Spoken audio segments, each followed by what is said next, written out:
আজকে আলোচনার টপিক হলো সুনির্দিষ্ট প্রতিকার আইনের ধারা 25, 26, 27। সুনির্দিষ্ট প্রতিকার আইনের 25 ধারাতে বলা আছে, সত্য নাই এমন ব্যক্তি কর্তৃক অথবা স্বেচ্ছায় অনুমোদিত বসবাসকারী কর্তৃক সম্পত্তির বিক্রয় চুক্তি। মানে বিষয়টা হইল, যে ব্যক্তির শর্ত নাই সেই ব্যক্তি কর্তৃক চুক্তি হইলে বিষয়টা কি হবে, এই বিষয়ে আজকে আলোচনা। এটা বলা আছে কত দ্বারায়? 25 দ্বারায়। অর্থাৎ এইখানে 3টা বিষয় আলোচনা করা আছে। 3টা বিষয়গুলো হলো, 1 নম্বরে, যে ব্যক্তির সম্পত্তিতে তার কোনো শর্ত নাই, তার নিজে জেনে বিক্রয় করে বা ভাড়া প্রদান করে এমন কোনো ব্যক্তি। যেমন ধরেন, আপনার এটারে কি বলে, এটার আমরা একটা বকার বলতে পারি, বকার অথবা দালাল, যেটা হইলো খাস বাংলা ভাষায় বলে দালাল, এই আর কি। এমন কোনো ব্যক্তি কর্তৃক যদি কোনো চুক্তি করা হয়, সেই চুক্তিটা কি হবে না, সুনির্দিষ্টভাবে কার্যকর করা যাবে না। অর্থাৎ বিষয়টা হইল, জাহিদ একটা সম্পত্তির মালিক। জাহিদ ক্ষমতা দিল বাবুকে।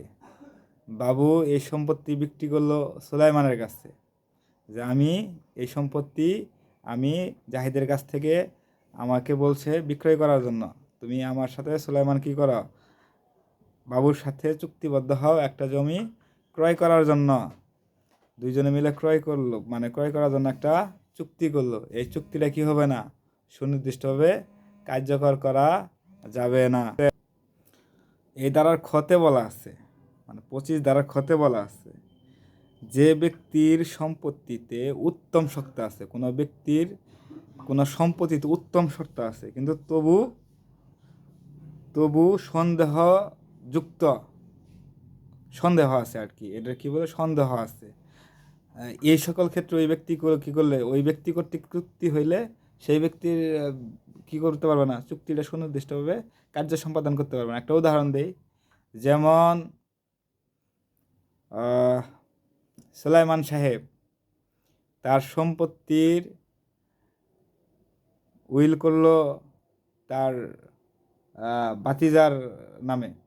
তার বাতিজার নাম হলো কামরুজ্জামান নামে সম্পত্তি উইল করলো। আর কামরুজ্জামান যদি কোনো ব্যক্তির সাথে চুক্তিবদ্ধ হয় যে আমি এই সম্পত্তিটার উত্তম সত্যের অধিকারী, এই বলে যদি চুক্তিবদ্ধ হয়, তবু সেই চুক্তিটা সুনির্দিষ্টভাবে কার্যকর করা যাবে না। এই দ্বারার গতে আলোচনা করা হয়েছে,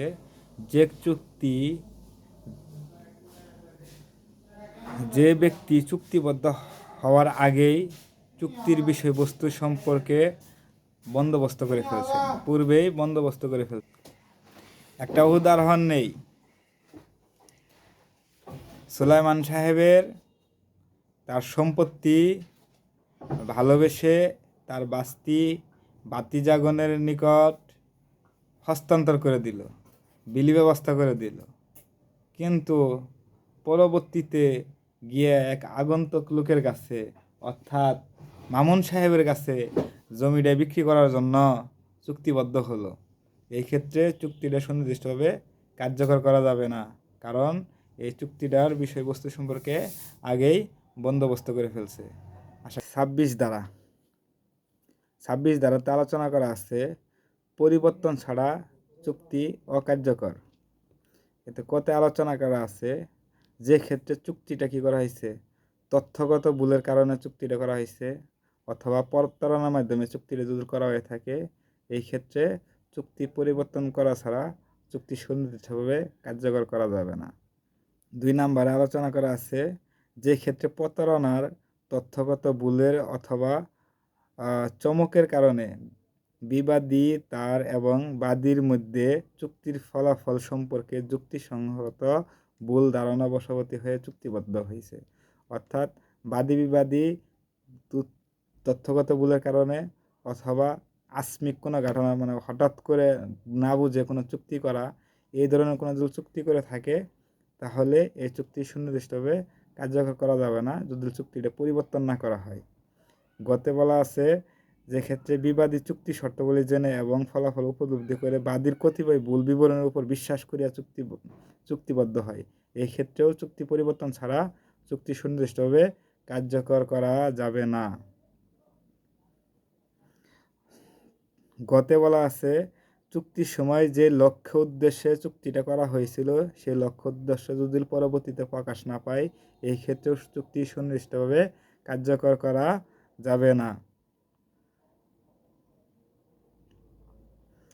গৌমতে বলা আছে যে ক্ষেত্রে পক্ষসমূহ চুক্তিপত্র সম্পাদনের সঙ্গে তা পরিবর্তন করার জন্যই চুক্তিবদ্ধ করা হয়েছে, অর্থাৎ এমন একটা চুক্তি যেখানে দুই পক্ষেরই যদি পরবর্তীতে কোনো সমস্যা হয় আমরা পরিবর্তন করব চুক্তিটা, তাহলে সেই ক্ষেত্রে পরিবর্তন ছাড়া চুক্তিটা সুনির্দিষ্টভাবে কার্যকর করা যাবে না।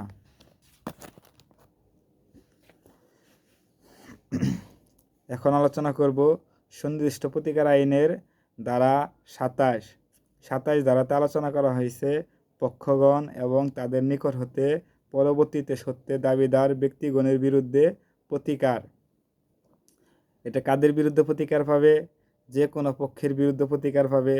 অর্থাৎ ক্ষতে বলা আছে চুক্তি পরবর্তী সময়ে সৃষ্ট দ্বারা মাধ্যমে দাবিদার যে কোনো ব্যক্তির বিরুদ্ধে যদি না সেই চুক্তিটা সরল বিশ্বাসে করা হয়।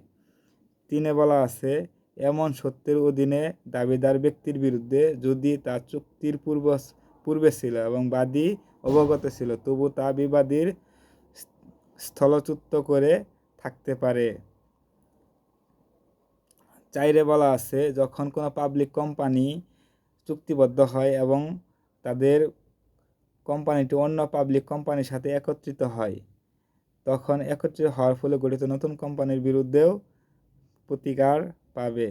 5 বলা আছে যখন কোনো পাবলিক কোম্পানির উদ্যোক্তাগণ কোম্পানি গঠিত হওয়ার পূর্বে চুক্তি করে তখন কোম্পানির বিরুদ্ধে শর্ত থাকে কোম্পানি যদি চুক্তি অনুমোদন ও গ্রহণ করে থাকে, কোম্পানি যখন কোনো কোম্পানির উদ্যোক্তা কোনো চুক্তি করে কোম্পানি গঠন করার পূর্বেই এবং কি পরবর্তীতে কোম্পানিটা গঠন করে সেই সকল কোম্পানির বিরুদ্ধেও এই প্রতিকার সমূহ পাবে।